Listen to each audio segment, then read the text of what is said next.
public defender is an attorney employed by the community and responsible for giving legal aid without cost to any person who seeks it and is financially unable to employ private counsel. It is his duty to defend those accused of crime until the issue is decided in a court of law.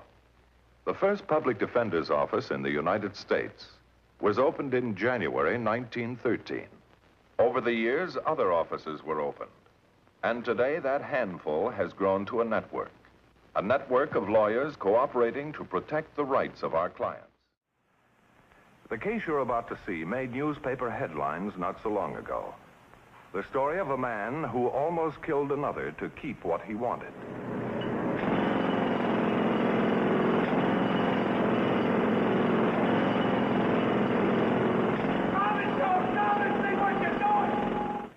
Sure, I got sore. Who wouldn't have gotten sore? He was pushing me around. I had to do something. You picked up a drill, Joe, a pretty deadly weapon. Yeah, I know. I didn't know what I was doing. The report says you tried to kill him. Well, maybe for a minute. But I never touched him with that drill. I swear I didn't. We started to fight, and the first thing I knew, there was the fire. You gotta believe me, Mr. Matthews. I can understand why Harrigan wants to frame me. But I'm not guilty, I swear it. I got a witness. No, Joe, you haven't. Well, Pete Logan was standing right there. He saw the whole thing. He can prove I'm telling the truth. I'm sorry, but Logan says that he didn't know there was a fight until after the fire. Let me see what I can do, Joe.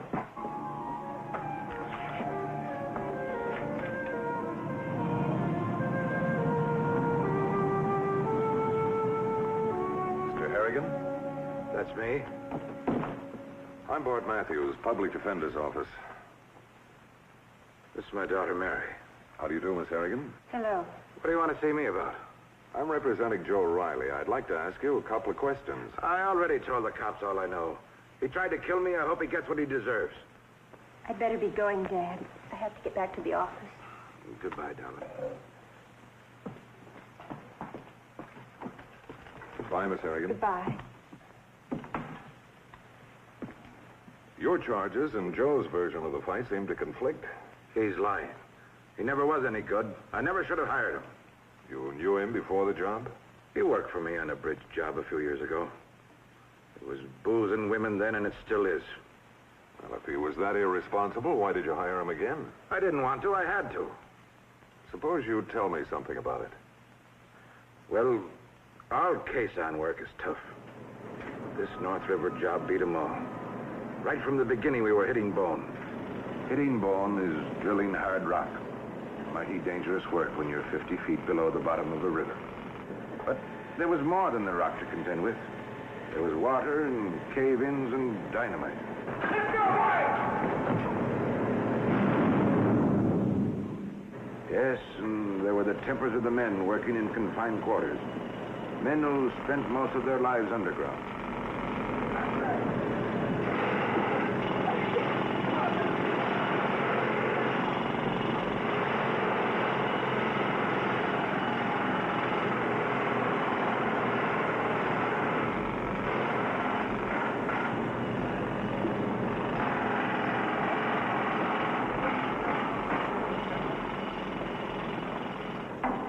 Trouble, Jim?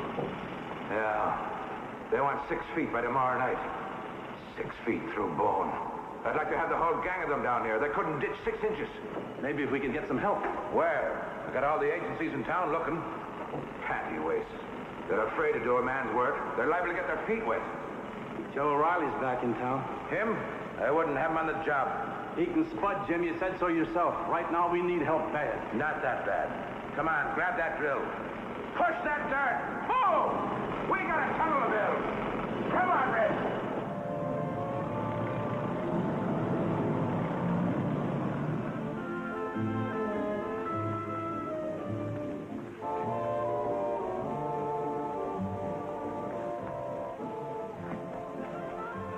It's on me, Joe. Well, hard-hearted Harrigan buying me a drink. The name is Joe Riley, remember? I remember. Been in town long? Oh, a couple of weeks.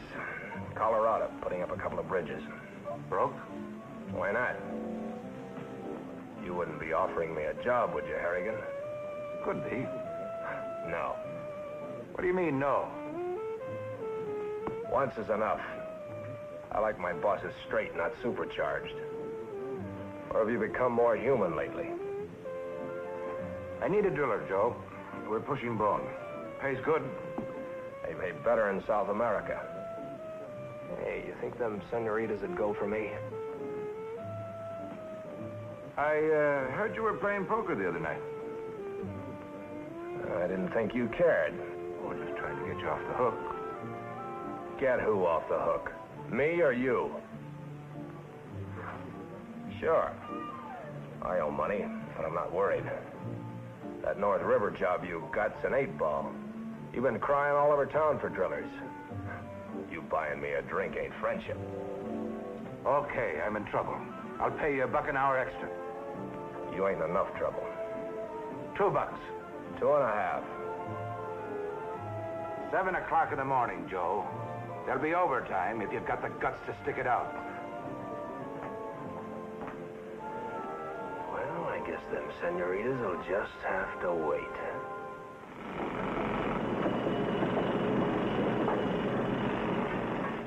Joe reported to the job that morning and worked overtime for the next week or so. Harrigan wouldn't admit it, but Joe made the rugged schedule possible. He was setting the pace.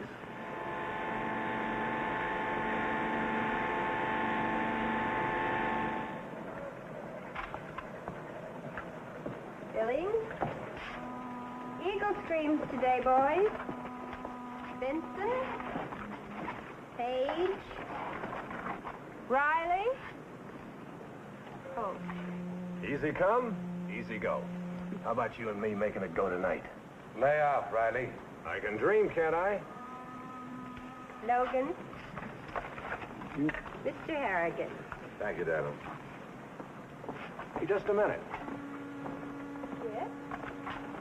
Take it easy, Jim. Mary can take care of herself. Oh, there are a few things here I don't understand. The numbers. That represents the job number. Oh. And this? That's the contract number. And this one here. It's your Social Security number. Really, Mr. Riley, you did know that one, didn't you? Sure.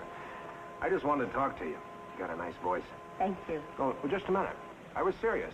I mean, about taking you out. But I'm sorry, but I can't. Oh, I look much better in a pinstripe suit. I'm sure you do. You must be irresistible. Just passable. There's a good show playing. We can have dinner and take it in. How about Saturday night? Hey, Riley. Well, how about it? You're being paged. Ah, don't worry about Rockhead. He's just my boss. Rockhead happens to be my father. Finish up your lunch, Riley. You're losing time. Well, it was very nice meeting you, Miss Harrigan. I'll see you Saturday night.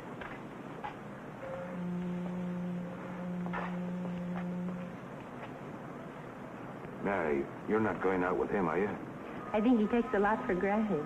Stay away from him. He's no good. He chases anything in skirts. Stop worrying about me. I bet he does look good in a pinstripe suit.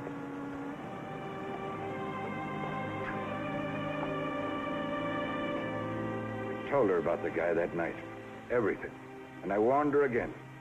But Riley kept bothering her. Did she go out with it? A few times. But it was nothing serious. I see. Mary's just a kid. She didn't know much about men. And I was right about Riley. Look what happened. He came after me with a drill. He tried to kill me. Tell me, Mr. Harrigan, could his going out with Mary have anything to do with the fight? I told him to leave her alone. Did you do anything to start the fight? No. You tried to protect yourself. He might be 20 years younger than I am. But in a fair fight, I'd tear him to pieces. It's a serious charge, attempted murder. Riley should have thought of that when he came after me. If he's convicted, he can go to prison for 10 years. That's where he belongs, in jail. Mr. Harrigan, are you sure that you're telling me the truth about that fight? I tell you, he tried to kill me. You're making a mistake defending him. He's dangerous. Everybody would be better off without him. That's the way you feel. You bet that's the way I feel.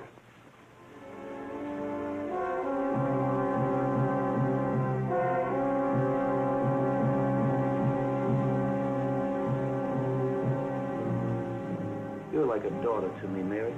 I hate to see you like this. I can't help it. I'm so confused. Everything will work out all right. I don't know what to believe anymore.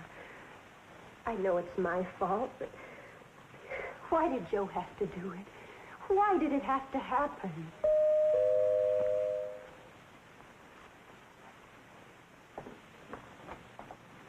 I'd like to see Miss Harrigan.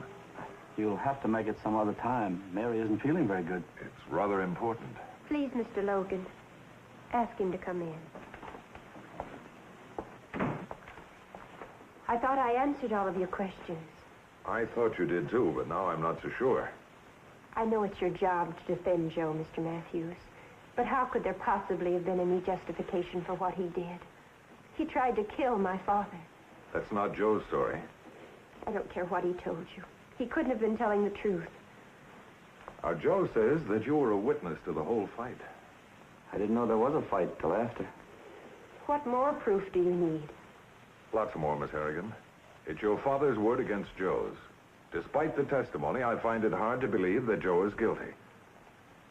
Well, you can believe what you want to. You're his attorney. I have reason to believe the way I do, Miss Harrigan. Now, I've made a thorough check on Joe.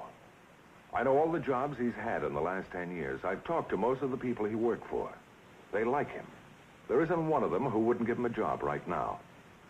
Sure, he was a rolling stone. He liked his fun. He had disagreements, but he was never mean or ugly. This is the first time in his life he was ever arrested. Now, Miss Harrigan, does this sound like the background of a man who would try to kill your father? My father said he did. Why? Why would he try to kill your father? I can't talk about it anymore. You know, Joe, you've been out with him. Do you feel that he's guilty? I don't know what I feel. Easy, honey. I haven't slept a wink since it happened. It was so sudden. Dad in the hospital and Joe in jail. I've been afraid to let myself think. You haven't told me everything, Miss Harrigan. Maybe you should. I've got to, Mr. Matthews. I can't keep this inside of me any longer. When did you first go out with Joe? It was just a few days after I met him at the tunnel. I didn't let Dad know about it. We went to a show, and then after that, we saw each other every weekend.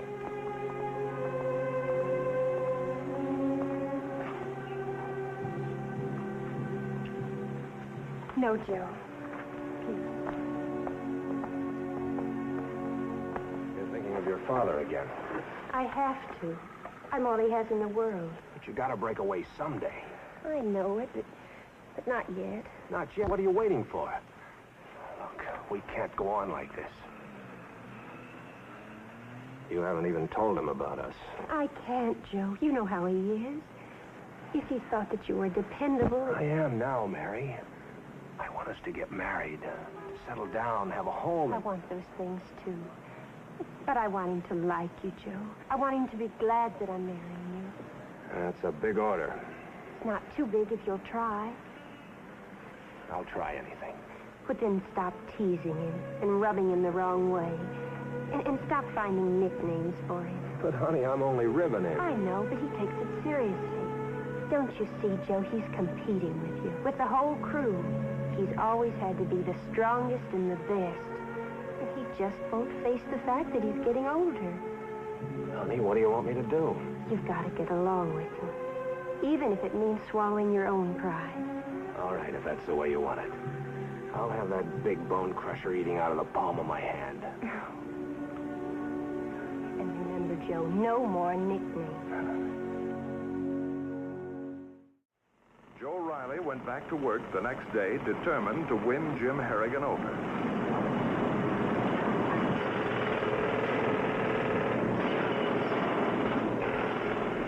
Ease off, Pete. I'll take it a while.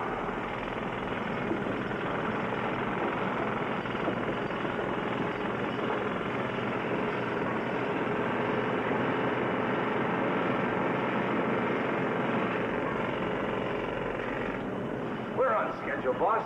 Why push when you don't have to? I'll quit pushing when I see light on the other side of the river. We'll see light soon enough. Take it slow for a change.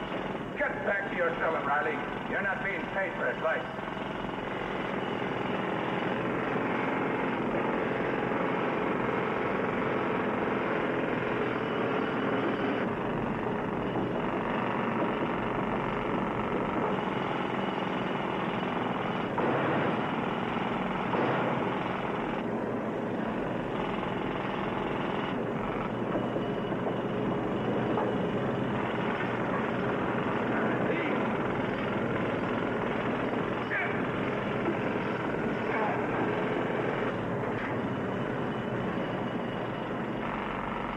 Boss, I'll give you a hand.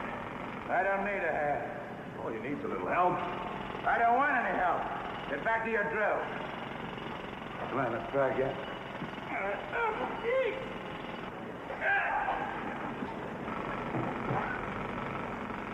Now get this straight, Riley.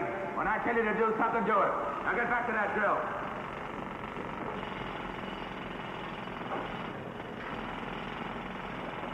Easy, Joe. He barks a lot, but it don't hurt. That guy's impossible. There's no getting along with him. I know better. Where do you think I'd be if it weren't for him? He's kept me working all these years. I've got a home and practically a daughter when nobody else would have me. You, maybe. But no one else likes him.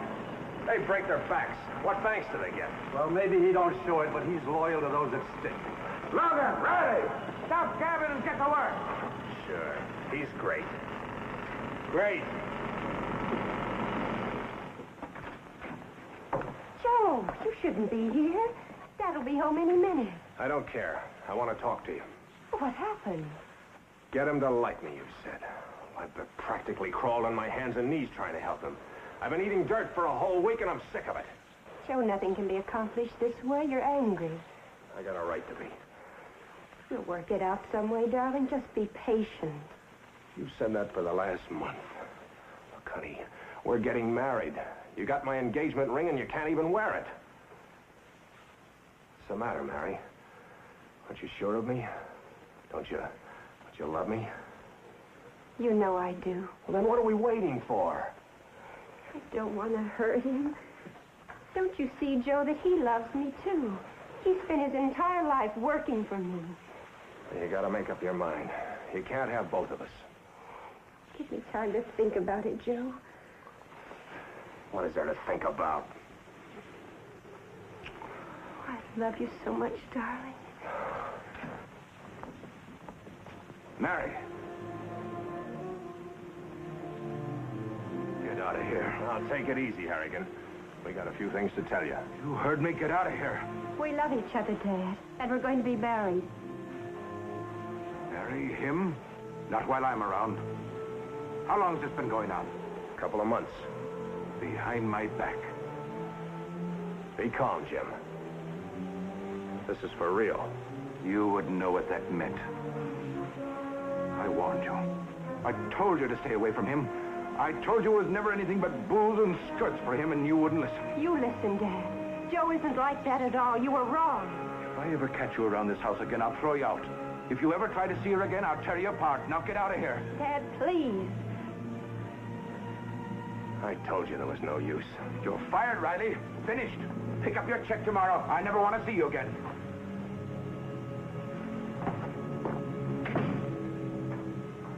Dad shoved him out and slammed the door in his face. I haven't seen Joe since. I don't know what to believe, Mr. Matthews. I believe Dad and I believe Joe. All I know is that I love him. And I want to know the truth. I'd like to know the truth, too, Miss Harrigan. And I think Mr. Logan can tell us what it is. Remember, it's not only Joe. It's Mary's happiness, her future. You love him, Mary. You sure?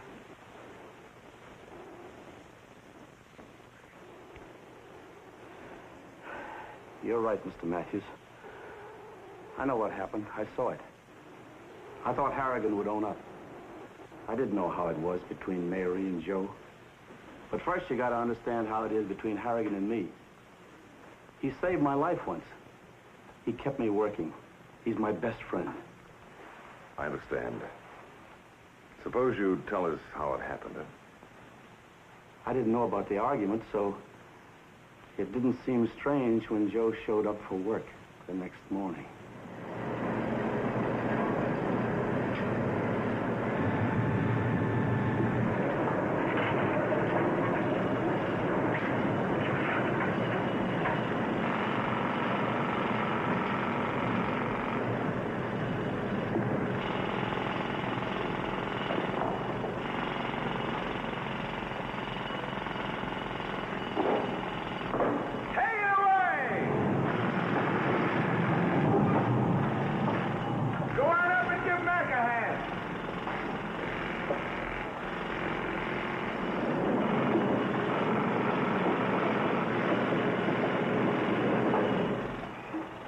Thought I told you you were fired. That's right. I wanted to talk to you. We got nothing to talk about. Your check is waiting for you. Pick it up and get out of here. Look, Jim, we haven't got anything to fight about, especially now. You just don't understand about that. I told you I never want to see you again. Now get going. You can't split us up, no matter what you do. We're getting married. I have to throw you out? I'm hired by the week, not by the hour or the day, Harrigan. Put down that drill! Leave me alone, Harrigan. Come on, Riley. Let's see how strong you are. Don't tempt me, boss. What's the matter, Riley? Afraid? Afraid of a man twice your age? Okay, Harrigan. You're big and strong, a real champ. Now go throw your weight around somewhere else.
I helped him pull him out.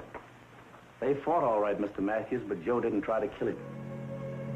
I think that's the real story, Mary. The truth. You understand, Mary? Now, I could confront your father with this testimony in court, but I think it would be better if you would straighten him out first, Mary. I'll go right away, Mr. Matthews. When can I see Joe? Soon. And he'll be glad to see you, too.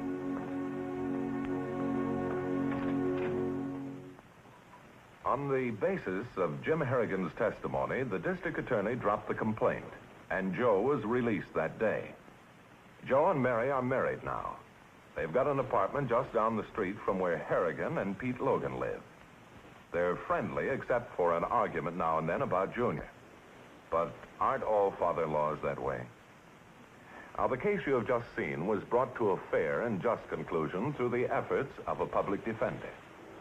Tonight, Philip Morris salutes Public Defender Quinn M. Dickerson, Tulsa, Oklahoma, and his staff for outstanding achievement in the cause of justice.